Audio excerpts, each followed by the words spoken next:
mini vlog.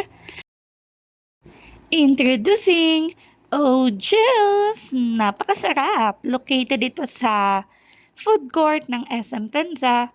Nakita lang namin tong vendo machine na to habang umu-order kami ng fries sa potato corner.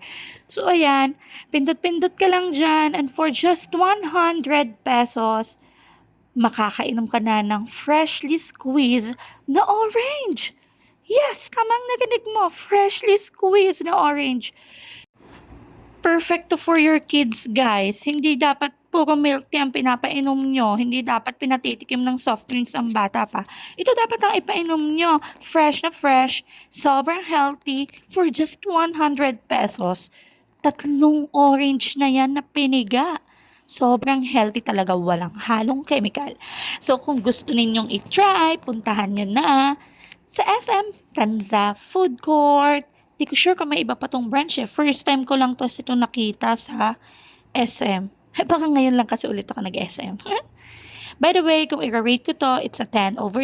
And for the experience, 10/10 din. Kasi sobrang fun panoorin ng procedure. Bye!